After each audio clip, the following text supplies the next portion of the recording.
On commence à discuter les partenariats pour ici Japon là. Et il y a notamment Rosetta Stone. Et Rosetta Stone, ce qu'ils proposent cette fois, c'est au lieu de faire des intégrations comme d'habitude, c'est genre 1 minute d'intégration dans une vidéo normale, faire carrément des vidéos dédiées en fait. Du coup, ça veut dire faire toute une vidéo où pas forcément on parle que de l'appli, mais tu vois, où c'est un truc récurrent sur les langues ou un truc comme ça. Par exemple, Rosetta Stone, je sais plus combien t'as de langues, je crois que t'en as 16.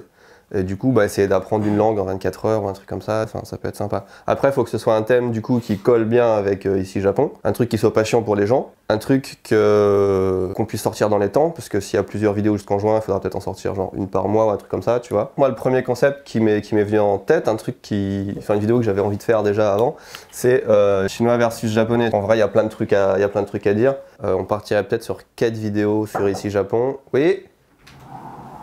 Ah, désolé. Bah vas-y, qu'est-ce qui s'est passé? En fait, le train habituel que je prends tous les jours a décidé de ne pas s'arrêter à la station. Du coup, il m'a drop à une station plus loin et ça a été galère pour revenir. Je suis désolé. Ok, l'excuse du train.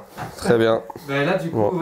C'est pas brillant, t'as eu un mot de... Au Japon, tu perds pas un mois de salaire quand tu sors cette excuse. Non mais normalement t'as te donnes un... Ouais, on va voir. T'as pas le petit papier.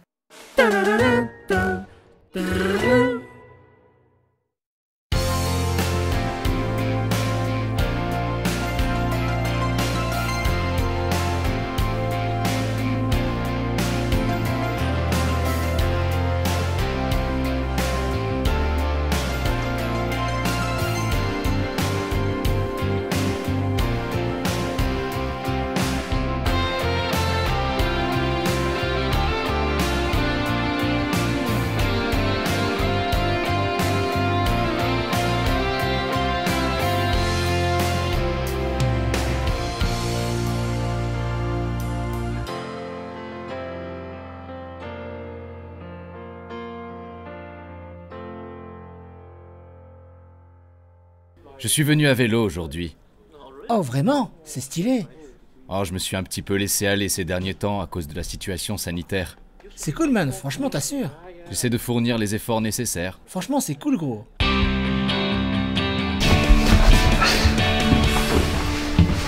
Toujours qui rentre dans une connerie. J'ai dans ce sac, mesdames et messieurs, enfin messieurs là du coup, les nouveaux objets TefTech qu'on va tester tous ensemble. On peut montrer Charles qu'on a rien à foutre. J'avoue.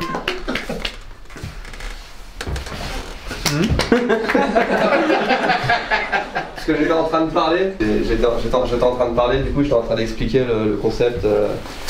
Puis comme c'est moi le patron, faut faire un peu écouter aussi quand même. Alors, nous ne déballerons pas cet aspirateur de marque... Voilà, c'était une blague. Rigolez. Attention, qu'est-ce que j'ai dans ce sac, mesdames et messieurs? Une pizza. Oui, parce que t'as vu, c'est un peu carré. C'est un peu comme une boîte de pizza, mais non. Ah, oh stylé. T'as vu?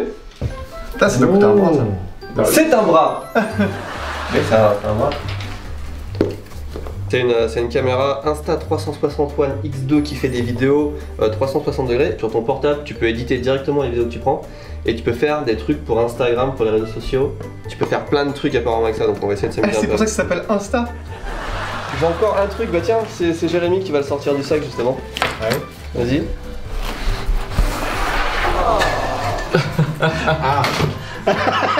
D'accord. Alors, j'explique pour ceux qui n'étaient pas là quand on en a parlé. Il y a quelques jours, Jérémy nous a dit que le fait de passer en vidéo, ça le motiverait à peut-être faire du sport et que s'il le disait en vidéo, il aimerait perdre un peu de poids, c'est ça, on peut le dire. Un peu beaucoup.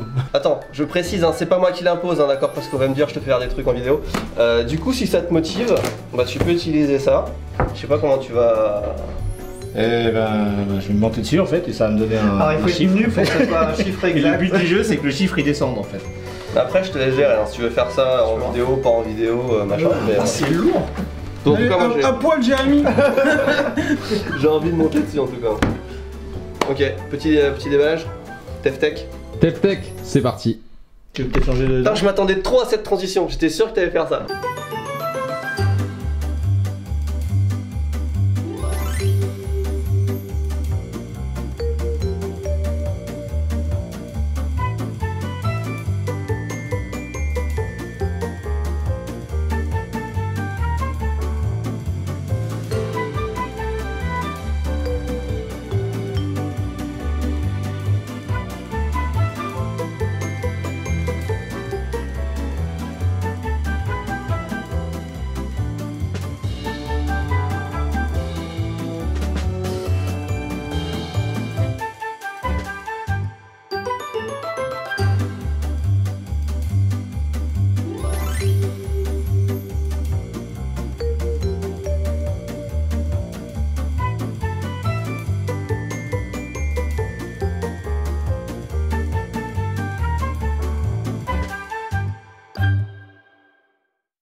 excusez ce décor un petit peu de nourriture japonaise. Juste après ça, je vais tourner une vidéo pour Ici Japon, pour la chaîne principale, sur la nourriture japonaise. J'ai évidemment beaucoup de choses à dire sur YouTube, mais aujourd'hui on va se concentrer sur le sujet des placements de produits. Travailler avec des marques, c'est presque essentiel pour YouTube. Chaque youtubeur a une vision différente, une façon différente de gérer sa chaîne YouTube. Mais ce qui est évident, c'est que pour beaucoup, les OP, c'est quand même le nerf de la guerre. C'est une source de revenus qui est très importante. Par contre, il faut comprendre un truc tout de suite. Je sais que beaucoup le savent, mais il y en a quand même qui ne comprennent pas. L'argent que tu gagnes des placements de produits, c'est pas de l'argent qui va dans ta poche, c'est de l'argent qui va dans ton entreprise, puisque avoir une chaîne YouTube, c'est avoir une entreprise. C'est obligatoire. Personnellement, comme beaucoup de youtubeurs, je pense, j'ai un salaire fixe. Et même si je fais une OP par jour, à, je sais pas, 10 000 € tous les jours, ça ne change rien à mon salaire. C'est de l'argent qui va dans mon entreprise. D'autant plus que dans mon cas, je ne tire pas mes revenus de YouTube, mais de mes boutiques en ligne. Donc c'est vraiment un truc séparé. Pour autant, ça reste quelque chose de très important, tous ces revenus YouTube, et notamment les OP. C'est important pour deux raisons principales. La première, c'est la sécurité. On vit dans un monde qui est quand même extrêmement instable, où tout peut changer, tout peut basculer du jour au lendemain. Et je parle de ça même hors période de pandémie. Donc c'est bien d'avoir plusieurs sources de revenus. Il ne faut pas mettre tous ses œufs dans le même panier. Je pense que vous connaissez l'expression. Elle s'applique parfaitement au milieu de l'entreprise. Donc la sécurité, première chose. Et la deuxième, c'est que faire tout ce que je fais, ça coûte cher. Pour faire fonctionner une boîte, pour la faire évoluer, croyez-moi, c'est pas trop d'avoir les revenus des boutiques en ligne et de YouTube et voire d'autres choses qui sont combinées. En fait, quand tu as une entreprise, l'argent, ça ne doit pas être considéré comme une fin en soi, mais comme un outil. C'est vraiment l'outil qui va te permettre de faire évoluer ton entreprise. Normalement, tu travailles pour gagner de l'argent. Moi, en tant que chef d'entreprise, j'ai besoin d'argent pour travailler. Si ça fait du sens. Bien sûr, après, c'est pas l'argent.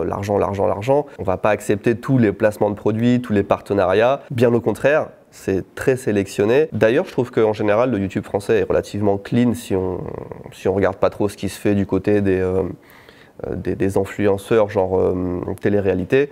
En vrai, les placements de produits sont plutôt cool et sympas. C'est des bons produits en général. On essaye de faire pareil. Et le top, c'est quand même quand on a un partenaire qui match avec ce que tu fais sur ta chaîne, avec ce que tu veux promouvoir comme expérience. Là, par exemple, Rosetta Stone, moi, ce que je veux promouvoir, c'est le voyage et l'apprentissage des langues. C'est ce qui est vraiment important pour moi dans la vie. Et Rosetta Stone, en fait, on va dans le même sens. C'est aussi un outil pour arriver à cette fin. D'autant plus qu'ils sont vraiment très ouverts avec Ici Japon. Ils me laissent faire vraiment ce que je veux. Et puis, on sait que c'est une marque qui est pas bancale. Donc voilà, là en ce moment, avec Rosetta Stone, je suis pas encore sûr à 100% que ça va se faire, mais on est en train de discuter pour proposer ensemble une série de vidéos sur les langues. Et ça, par exemple, ce sont des vidéos qui sont extrêmement longues à faire. C'est pas une dégustation YouTube. C'est bien d'avoir un sponsor là-dessus parce que mettre des semaines et des semaines pour faire une vidéo qui, au final, fera sûrement moins de vues qu'une vidéo où je mange un burger, voilà.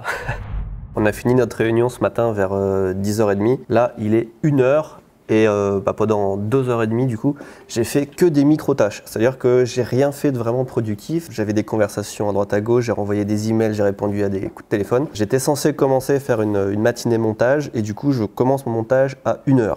Sachant qu'à 2h30, je dois sortir. Le montage, c'est ce qui occupe la plus grande partie de mon temps.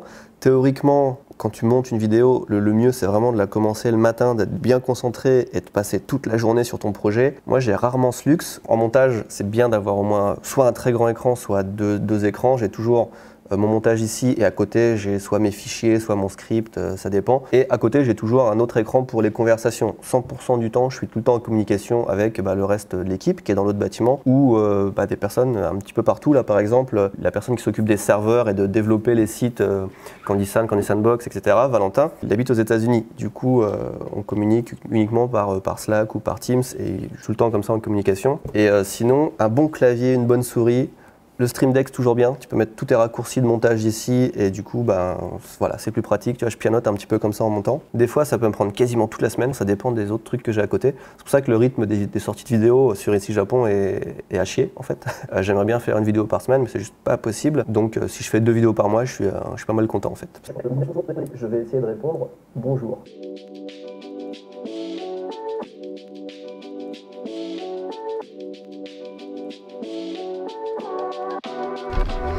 Let's go.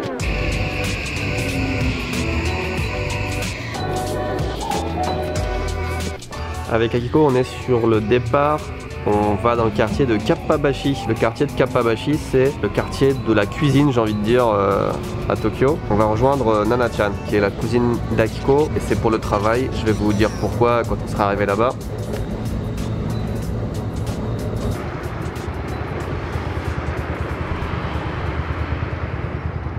On est dans le quartier, je disais de la cuisine, mais c'est plus des restaurants, enfin des restaurateurs. C'est pour les professionnels à l'origine, même si tout le monde peut venir ici. Si je suis là avec Akiko et Nana, c'est que ensemble on a monté une entreprise.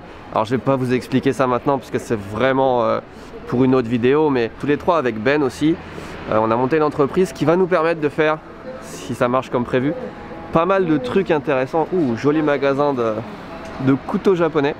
Pas mal de trucs intéressants avec aussi bien les professionnels au Japon qu'avec, là on est en train de monter un projet avec l'arrondissement dans lequel j'habite, Katsushika. Quand on parle d'un arrondissement au Japon, c'est presque une ville, là. Il y a pas loin de 500 000 habitants.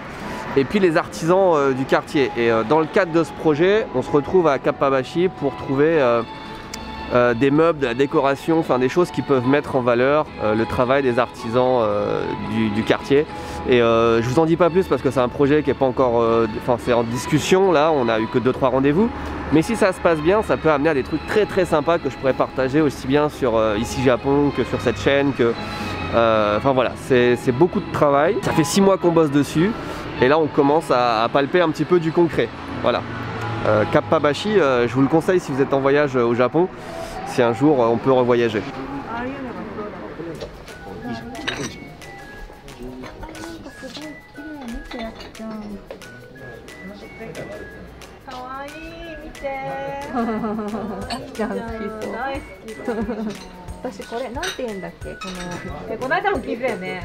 Apparemment ça se transforme aussi en shopping entre filles, mais je comprends. Pour Kappabashiどう? めっちゃ楽しい。やばい、欲しいんだけど。買って帰っていい？ステーキのプレートが欲しい。この間買ったじゃん。え？テーブルに使うやつでしょ? Clairement, si j'avais plus d'espace de stockage, j'exporterais des trucs comme ça. Enfin, c'est la vaisselle japonaise, le choix, la qualité, le côté pratique, le style. Enfin, c'est trop bien.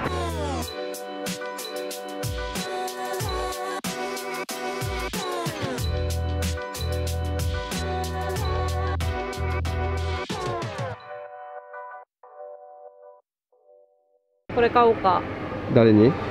私たちルナのためすごくない？納豆専用だよ。はい、おめでとう。これでやるとすごい納豆ネバネバになるみたい。本当よ。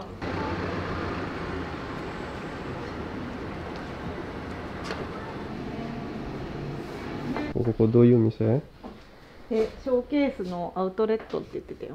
On est en train de chercher des displays, enfin des espèces de displays, je sais pas comment on dit en français, qui soient un petit peu original, enfin plutôt dans le mood traditionnel, dans le mood vraiment bois, chaleureux, et on trouve pas vraiment là, c'est pas dans la bonne, c'est pas le bon quartier. Il est 5 heures passées, ça fait déjà 1h30 qu'on est là.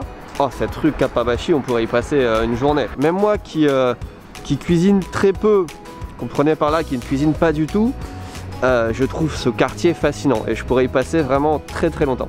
Et bah là il y a quelqu'un qui doit se dévouer pour aller chercher les enfants à la crèche avant 6 h, c'est moi, et Akiko et Nana vont aller dans un autre quartier à Ginza, qui est un quartier un peu plus luxe, pas vraiment en rapport avec la cuisine, mais dans lequel on trouve pas mal de trucs. Donc voilà, elles vont aller là-bas et moi je vais m'occuper des enfants. On se retrouve entre nous. C'est génial, la bouteille de thé vert est du coup transparente, j'imagine, sur ce magnifique fond vert. Ok. Yo, moi c'est Masa, ou Tetsuro pour ceux qui me suivent dans la musique. Poto, je me souviens de cette époque, tous posés dans le même bloc, smoke culture juste entre potes. Toi, moi c'est vrai, je n'ai plus peur de perdre les miens. Je suis franco-japonais et j'ai déménagé à Tokyo il y a bientôt 3 ans. Je fais du rap et jusqu'ici j'organisais des événements à Tokyo, des parties comme on dit. Et maintenant je me retrouve à être monteur pour cette chaîne. Voilà. Alors du coup, comment j'en suis arrivé là? Masaya, Tetsulo. On cherchait quelqu'un pour nous aider sur ici Japon pour plein de trucs différents. Et c'est tout le temps ça, on a tout le temps besoin de personnes mais qui savent faire plein de trucs en fait. Pour expliquer un petit peu, fin 2020, je suis passé en France pour travailler sur mes projets et en rentrant, j'ai dû faire, vous savez, les 2 semaines de quarantaine. Parce qu'au Japon, quand tu rentres, tu dois rester voilà, 2 semaines confiné chez toi. C'était cool, tu vois, ça me donnait un peu des petites vacances et tout pendant 2 semaines. Mais je me demandais un petit peu comment ça allait se passer pour 2021 parce que, comme vous pouvez l'imaginer, il n'y a pas eu beaucoup d'événements en 2020. Donc du coup, 2021, j'étais un peu, voilà, je savais pas trop ce qui allait se passer. Il faut savoir que je suis très bon pote avec Mitsugi, vous le connaissez sûrement. Si vous le connaissez pas, allez check sa chaîne. Il vient de se lancer sur YouTube et c'est du sale. Il m'envoie un vocal un soir. J'étais un peu vers la fin de ma quarantaine et il m'envoie un DM. Il me dit ouais, il y a Tev qui cherche quelqu'un pour aider au niveau du service client. On était un peu submergé par le service client fin d'année dernière. Il se trouve qu'on avait besoin de quelqu'un pour nous aider, mais on peut pas avoir quelqu'un avec nous. C'est difficile en tout cas d'avoir quelqu'un qui fait juste du service client parce qu'un jour on va être submergé, mais le mois d'après il y aura juste quelques messages et il n'y a pas besoin d'avoir un temps plein pour ça. Donc on aime bien avoir des gens qui sont vraiment multitask. Moi, au vu de ma situation, je suis en mode grave, c'est hyper, ça a l'air intéressant, Tev ça a l'air d'être un mec cool et tout. Donc je lui réponds direct, ouais, je suis chaud.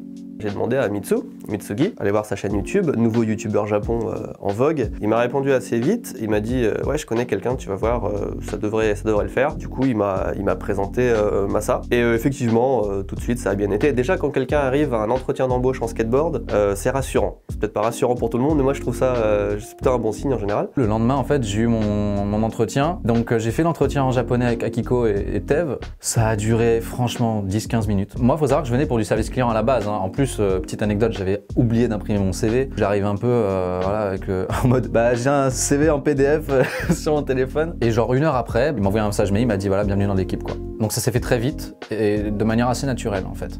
Il sait faire du montage, il fait de la musique.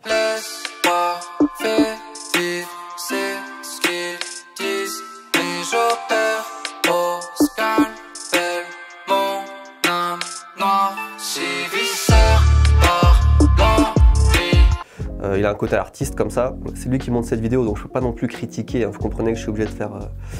Et du coup, ouais, il est un petit peu multitask et il nous arrange bien. Faut savoir que moi, je mets pas de chemise en général, mais j'ai une chemise quand même. Voilà, dans les saps, j'ai quand même le suit, tu vois, au cas où, pour si jamais il y a besoin. Pour l'entretien, je me rappelle avoir envoyé un petit message à Mitsugi en me disant, tu penses que pour l'entretien, il faudrait que je m'habille d'une certaine manière, en mode, tu vois, officiel ou en mode, je mets un suit et tout. Et il me dit non, je pense pas, mais tu vois, casu, tu vois, au moins une petite chemise et un petit truc. Moi je suis en mode ok. Du coup je débarque en chemise alors que j'en porte jamais, hein. Elle m'a dégainé en chemise. C'est vrai que mon premier jour en fait, je l'ai fait en chemise. Je ne l'ai porté que le premier jour. Parce que je me suis vite rendu compte que ici les gens, c'est chill en fait. Ce qui est intéressant, c'est que, vous commencez à le remarquer au fil des vidéos, je pense, mais tout le monde a vraiment un profil super différent. Je parle pas que de la personnalité, oui, si, on a tous à la fois des skills, putain, je parle en français, c'est horrible. Bon, on a tous à la fois des points forts, des domaines dans lesquels on est plus ou moins spécialisé, mais on a tous aussi une personnalité différente, un style différent, etc. Et ça, dans une entreprise, c'est vraiment bien. En général, on dit les gens qui se ressemblent s'assemblent, mais dans une entreprise, même en général, je vais vous dire, plus les gens sont différents, plus il y a d'idées, plus il y a de points de vue, mieux c'est en fait. Moi je trouve. Moi j'ai commencé vraiment en mode préparation de commandes, service après-vente, vraiment au niveau de Candysan, ce qui me permettait moi aussi de découvrir un peu ce que faisait Candysan et quels étaient les produits, comment ça fonctionnait quoi, tout simplement. Il faut savoir que c'est Tristan qui m'a formé. Excellent formateur Tristan. On s'amuse bien à le bâcher et tout en vidéo, mais en vrai c'est vraiment un bon gars. Shout out Tristan. Et du coup, je dis beaucoup du coup, il va falloir couper tous les du coup au montage. Je passe le mot monteur. Ah, moi-même. Débarre, on s'amuse.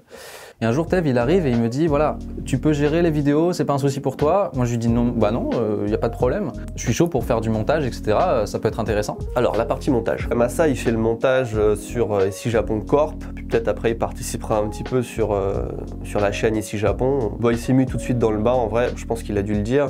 Lui, ce qu'il faisait avant, c'était plus des clips. Mais tout de suite, le rythme YouTube, il a tout de suite bien compris. Ça a été assez facile. Et il me dit, ok, pas de souci, vas-y, viens, je t'achète un PC. Et il m'a acheté un un PC genre, je sais pas combien il coûtait, mais le PC, mais genre le truc de ouf, celui qu'on voit dans les vidéos avec l'écran widescreen, bête de carte graphique et tout, monté par les soins de Tristan, n'est-ce pas? Pour que je puisse en fait faire du montage, faut savoir que moi à la base je suis formé sur Final Cut. Je sais pas pourquoi je donne ces détails, est-ce que les gens s'en foutent ou pas? Bon, pour ceux que ça intéresse, moi à la base je travaille sur Final Cut. Pour ceux qui savent pas, c'est un logiciel qui tourne que sur les Mac en fait, parce que c'est un logiciel d'Apple. Et vu que là le PC, c'était un PC, Tev lui il travaille sur DaVinci, qui est un autre logiciel de montage, et du coup il avait une licence pour moi, donc voilà, on a installé DaVinci, moi je me suis formé dessus. Pour tous ceux qui font du montage, moi je vous recommande vraiment de try un peu, je vous recommande vraiment de tester DaVinci parce que c'est vraiment sympa. Je pense qu'on reviendra sûrement dessus plus tard, peut-être pas là comme ça dans mon confessionnal, mais... Il s'est formé à DaVinci Resolve aussi, et pareil, ça a été tout de suite assez bien. J'ai vu les retours pour les vidéos, surtout la deuxième était fantastique.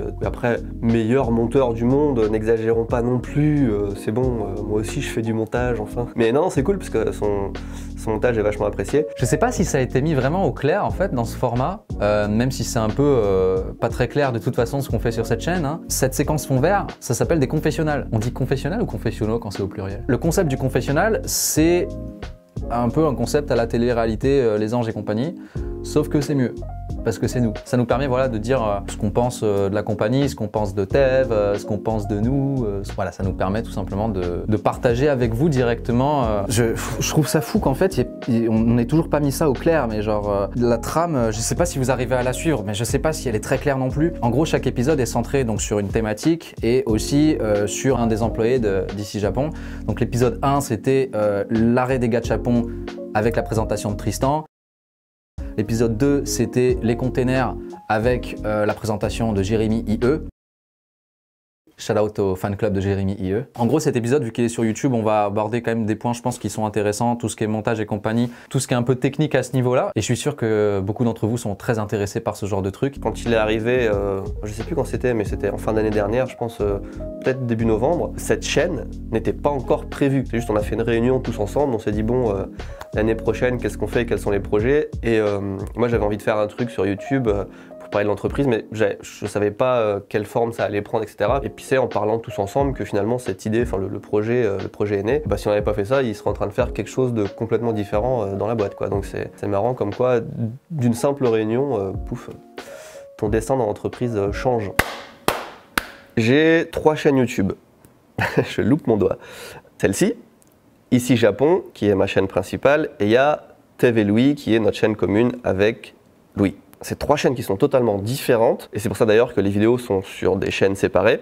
Il y a un style différent, des objectifs différents, il y a une organisation totalement différente. Ici Japon par exemple, ça fait 3 ans que je gère tout seul, écriture, tournage, montage, je fais tout. Et j'aimerais bien que ça change un peu. Récemment, j'ai demandé à Mitsugi de m'aider un peu sur certaines vidéos, et je pense que Masa va aussi commencer un petit peu à faire du montage pour Ici Japon pour me libérer du temps. Ensuite, tu as Tev et Louis. Tev et Louis, c'est beaucoup plus simple. C'est des vidéos spontanées, donc il n'y a pas d'écriture, ou rarement. Le but, c'est vraiment de se faire plaisir avec Louis, d'avoir une chaîne zéro stress. C'est pure détente. Et le montage, il est fait 100% par un monteur en France qui s'appelle Gauthier. Gauthier, si tu nous regardes, on t'embrasse. Et enfin, il y a cette chaîne. Évidemment, on se cherche encore un peu, c'est le début. L'idée, c'est de faire participer un peu tout le monde. Donc n'importe qui, à n'importe quel moment, on peut prendre la caméra et filmer une tranche de vie. Mais en général, c'est quand même Masa qui filme et c'est lui qui va s'occuper du montage. D'ailleurs, merci beaucoup pour le soutien en général sur l'accueil que vous faites à cette chaîne et la bienveillance dont vous faites part en général à l'égard de tous ceux qui participent. Ça fait vraiment plaisir. C'est vraiment, vraiment c'était une inquiétude et ça fait plaisir de voir cet accueil. Merci. C'est le bordel sur ce bureau, ça me pète les couilles. Attends, je vais juste tout mettre sur le bureau de Tristan. Ça là, c'est ce qui me permet de taper Tristan quand il dit des conneries. Super efficace. Ça, c'est de la merde. Alors, je vais vous expliquer un peu comment ça marche le montage. Je travaille sur le montage de cet épisode. D'abord, en fait, je fais des montages de séquences et ensuite, j'encapsule ces séquences. Donc là, la séquence rose, c'est mon confessionnal par exemple. La séquence ici, ça va être la séquence un peu sitcom et compagnie. Et après, je joue au Lego avec les séquences pour construire l'épisode en fait. Je travaille aussi en parallèle sur l'épisode 4 parce qu'on a fait pas mal de rush, etc. Un truc qui peut peut-être vous intéresser, c'est le fond vert. Comment je travaille les fonds verts. Je vous fais le petit teasing. On va vous présenter en fait dans l'épisode 4 Fanny qui s'occupe du service client. Ici sur le fond vert, je me suis tapé un peu un délire cyberpunk, je sais pas si tu vois un peu le truc. Pour donner un peu ce côté réaliste, je travaille en fait en mettant des layers, des sprites, des couches. Il y a un premier layer ici, c'est le reflet de Fanny dans la table. la table en elle-même. Donc la table en fait qui est composée de plusieurs éléments. On peut voir il y a le verre, il y a des noodles, il y a machin. Tous ces éléments en fait, je les ai récupérés, je les ai agencés en fait sur l'image pour créer voilà l'illusion que c'est une table devant la personne, parce qu'en fait ça renforce la profondeur de champ. C'est-à-dire qu'on a la personne au centre, quelque chose au premier plan, quelque chose derrière, en arrière-plan. Donc en fait, ça donne une illusion de profondeur, ce qui donne un côté plus réaliste pour le fond vert. Il y a le katakana de Ru qui clignote, ça donne un côté un peu néon pété, tu vois. J'ai rajouté de la pluie, des particules en overlay, colorimétrie, vignette, flou en bas. Et à la fin, mon ordi a du mal à le lire en temps réel, puisque c'est un petit peu lourd. Mais par contre, ça donne bien. L'ambiance au travail, l'ambiance elle est sympa. L'ambiance elle est sympa, c'est cool. Ça a déjà été abordé par les autres. C'est hyper formateur personnellement parce que ça me permet de pratiquer la vidéo. À la base, j'ai étudié le montage, mais c'est la première fois que je suis payé à faire du montage. C'est-à-dire que c'est la première fois que je fais ça comme un travail, parce que moi rapidement en fait, même à l'époque où en fait j'étudiais le montage en école, etc. Assez rapidement, moi je me suis spécialisé dans le son parce que j'aime bien le son, j'aime bien la musique, etc. Même quand j'étais à l'école, c'était toujours moi qui m'occupais du son, que ce soit le mixage audio ou le perchiste et compagnie. Souvent en fait, la tâche du montage en elle-même, elle était reléguée à la personne qui était vraiment en mode dans l'équipe, qui était à fond sur le montage. J'espère que vous appréciez le montage. J'ai vu des commentaires sur la dernière vidéo qui font grave plaisir. Vous faites grave plaisir les gars. C'est cool. Petite anecdote sur la partie floutage, n'est-ce pas? Cette séquence-là, elle était très cool. Malheureusement, on n'avait pas le droit de filmer, on n'a pas le droit en fait de publier ces images-là. Mais ça, c'est arrivé assez tard dans le process, ce qui fait que moi, j'avais vraiment monté toute une séquence. Il faut savoir que j'ai vraiment élagué en fait. Il y avait beaucoup de comiques de situation, de choses qui se passaient. Si tu les vois pas, c'est pas marrant évidemment. Donc en fait, on a vraiment réduit la séquence. Elle était plus longue à la base, il y avait plus de trucs. J'avais fait des effets spéciaux et tout de ouf, en mode Tristan qui passe en mode Super Saiyan et tout. Et non, on a dû tout flouter quoi. Ouais, au total, j'ai dû passer bien 7 heures, ouais. Juste sur le floutage. En tout cas, maintenant, je suis formé. Si vous avez besoin pour quelconque projet d'avoir quelqu'un pour faire du motion tracking et du floutage, vous pouvez m'appeler. Sur quel genre de projet on pourrait avoir besoin de floutage avec motion tracking? Au Japon.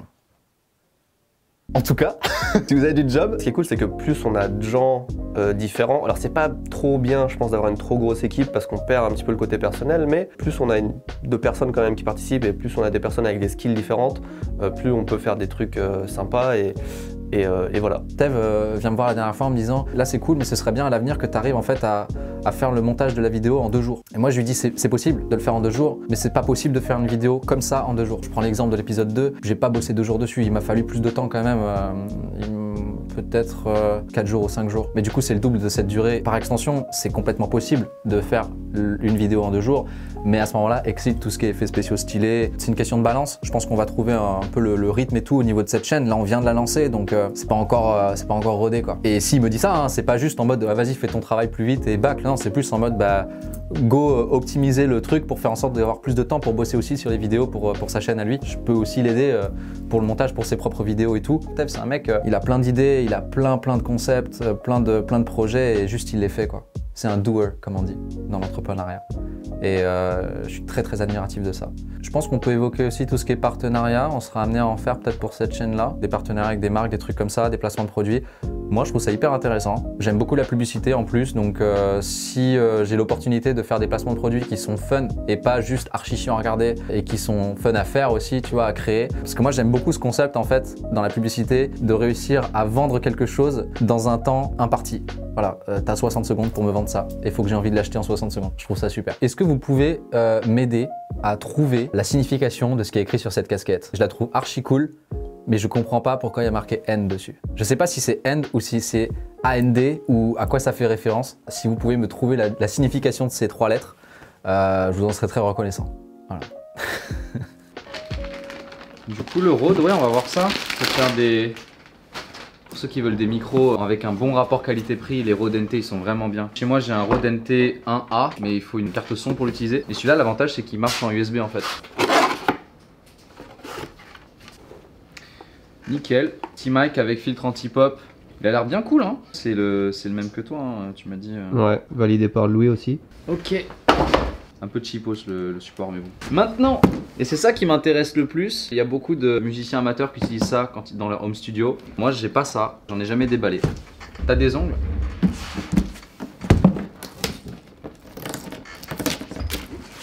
Ouais. Et tu déballes combien de paquets Putain c'est génial. Et tu vois tu touches le truc 1 seconde et ça marche nickel. Et putain, je galère là comme ça. En plus j'ai pas d'ongles et tout. Fais pareil dans l'autre sens. Ouais c'est vrai. Alors, Marantz, qui est une marque dans l'audio qui est quand même assez... Putain de merde. Marrante. On va bien s'amuser. Bon là par contre un peu cheapo cet emballage, hein. C'est pas ouf. C'est quoi, c'est des vis ça? Ah ouais, ça doit être un support d'attache ou un truc comme ça. Tu l'as aussi toi ça? Non, non. J'ai Pour pas ça, vu. je regarde avec attention. Ouais. Wow. Alors quel est le but de ce truc? Si jamais il y a des gens que ça intéresse, ça en fait ça permet en fait de capturer les ondes sonores pour qu'elles soient piégées dedans et éviter que ça résonne en fait. Quand t'as un vrai studio, t'as ça sur les murs autour de toi et t'as toute ta pièce qui est insonorisée. Quand t'as pas la place ou l'argent pour avoir un grand studio, ou quand t'es dans ce genre de situation ici où tu vois c'est un endroit qui peut servir à d'autres choses, ça c'est pas mal. Pour les moments où j'ai besoin de faire des prises, en vrai, si t'es dans une installation où tu fais que de l'audio, vaut mieux avoir un pied quoi. Mais là en mode nomade comme ça, c'est vraiment pratique. Go le tester. Vu que chez Ici Japon, on a énormément de budget, donc du coup, je vais faire moi-même le jingle de notre émission. Donc c'est un truc genre...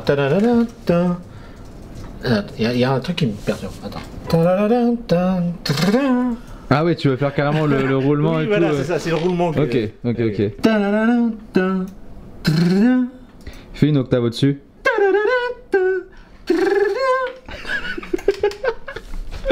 Fais une octave en dessous. Ça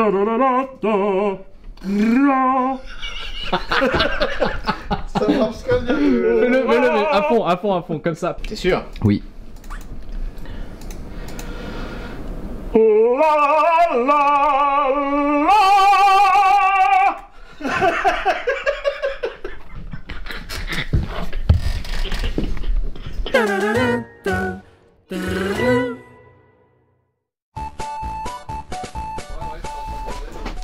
Tu filmes? Ça va? Ça va quoi? J'ai une chaîne YouTube. Hop là. Ouais, il fait chaud hein. Ah, dès que je débarque. Écoutez, on peut en couper une, on peut couper celle-là. C'est rigolo de filmer, mais en fait, tu sais jamais ce que tu dois filmer en fait. Genre, Ah bah faut suivre l'actu, Ouais, bien sûr. C'est pas si l'action. facile, hein. C'est pas facile. Bon bah essayez. Hein. Alors, toi, tu mesures combien? 1m47? Est-ce que tu m'as regardé?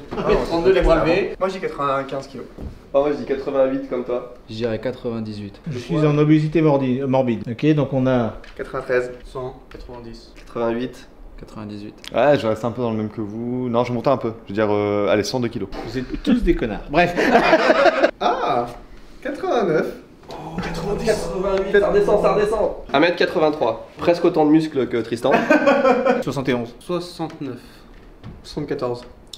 Moi je dirais 77. 75, ici c'est Paris. 78. Alors, On te balance. Bouge pas. Je vois rien, du coup. Bouge pas. 74,6. il y en a combien? Il y en a 4. Il y en a 8. Ça va, c'est cool. Pizza là. On va faire toutes nos réunions avec là des pizzas comme ça. Tu sais que son deuxième prénom c'est pas Gonjin? C'est pas des conneries en plus. Non, c'est vrai. Comme dans Star Wars. Ouais. À l'époque où je travaillais chez Darty, en gros, il y avait un gars, il avait une cliente au téléphone qui passait son temps à gueuler, tu vois. Il me disait, ouais, elle était grave chiante, elle me laissait pas en placer une, elle disait que de la merde, tu sais, elle était grave vénère, tu vois, elle passait son temps à gueuler en mode, oui, puis machin, et puis c'est comme ça, et puis machin. Il me dit, au bout d'un moment, j'ai pas su quoi faire et j'ai juste crié, arrête. Big up à Pierre. Le contrat de confiance. Le contrat de... Tu sais, quand j'ai embauché, ils m'ont filé un contrat, ils m'ont dit ça, faut l'apprendre par cœur. Je dis, mais il existe vraiment? Oui, ils m'ont dit, oui, ça c'est le contrat confiance en 50 points. Je dis, mais what the fuck, vous êtes fous? Sur la dernière page, j'avais marqué arrête. C'est comme Mais Spotify, sauf qu'en plus tu peux regarder toutes les vidéos. Ok. Enfin, c'est pas mal. Tu regardais toutes les vidéos quoi? Hein? Bah, les vidéos, les. Il y a que les gens qui ont la réelle. T'as pas eu la ref. Ah, franchement, je l'ai bien fait. Ah, tu as très bien fait. Et voilà, on est d'accord. Massa, pourquoi on joue là? Explique-moi. Bon, je sais pas moi. Nous sommes en train de jouer à Zombicide. C'est un jeu où en fait il y a des zombies et on a des missions à faire et on doit survivre le plus longtemps possible, même si là c'est mal barré. Donc ils apparaissent au fur et à mesure et nous on a des objectifs à... J'ai déjà dit. On a des objectifs à remplir. Donc faut qu'on trouve des armes, faut qu'on fuit. Voilà. C'est un jeu coopératif, hein, on joue pas les uns contre les autres normalement. Qu'y a-t-il d'intéressant dans ce jeu selon toi? Bah la stratégie quand les gens savent jouer. C'est pas toujours facile de jongler entre YouTube et le reste. Et au final, ce qui me fait continuer, c'est le facteur plaisir, c'est un bon boulot, hein, youtubeur. Et 2, c'est tout ce que ça m'apporte en fait. Les rencontres, les possibilités de tester plein de matos, hein, parce que je suis un gros geek. Le côté créatif, évidemment. Le sentiment aussi d'être utile, d'avoir un impact positif sur les gens. Parce que la communication, c'est trop important dans la vie et je trouve que c'est quelque chose qui manque en général entre les gens. Et YouTube, c'est un excellent moyen de reconnecter un petit peu les gens entre eux. Enfin, c'est mon point de vue. Pour moi, YouTube, c'est un réseau social. Après, le fait aussi de voir grandir une chaîne YouTube, c'est vraiment génial. Je ne sais pas si vous connaissez le jeu de Go. C'est un jeu de plateau. Les règles sont hyper simples, mais c'est hyper stratégique. C'est vraiment un jeu de stratégie pure. Et en fait, c'est incroyablement compliqué. YouTube, c'est un petit peu pareil. En théorie, tout le monde peut ouvrir une chaîne YouTube, se lancer et y arriver. Tu as juste besoin d'une caméra ou d'un smartphone. Mais pour que ça fonctionne, il faut vraiment tryhard. Enfin, il y a vraiment une stratégie, il faut vraiment avoir une approche particulière. Même une entreprise en général, parce qu'une chaîne YouTube et la gestion d'une entreprise, c'est relativement... il y a des côtés similaires quand même. Ça, c'est vraiment un aspect que j'adore. Enfin, bref, le boulot de YouTubeur, c'est très cool. Il y a plein de bons côtés. Et pour en revenir au sujet principal, gagner de l'argent grâce à YouTube, c'est bien, c'est génial en vrai, mais c'est loin d'être la seule motivation. Là, je parle pour moi, mais je pense pour beaucoup d'autres youtubeurs, c'est la même chose. Il y a tellement plus, le travail t'apporte plus et l'envie de partager, de créer des trucs, c'est, je pense, au-dessus de ça. C'est un peu dommage au final que les gens retiennent seulement l'aspect financier, qui est présent finalement dans toute entreprise, parce que YouTube, c'est tellement plus que ça. Voilà, on en reparlera parce qu'il y a vraiment beaucoup de choses à dire sur le sujet et je ne vais pas vous faire une vidéo YouTube à chaque fois, mais quand on est youtubeur, c'est vrai qu'on a beaucoup envie de parler de ça. Bref, je m'égare, je parle trop. À la prochaine. Est-ce qu'on a une fin de Massa? Je ne sais pas. En tout cas, je vous fais des bisous et je vous dis merci. Abonnez-vous. Petit mot de la fin. Ce qui ne te tue pas te rend plus fort. Le plus important, c'est pas la chute, mais l'atterrissage. Ou un vaut mieux que d'autres, tu l'auras, quoi. Jamais 203. Le savoir est une arme. T'en as pas, Tristan?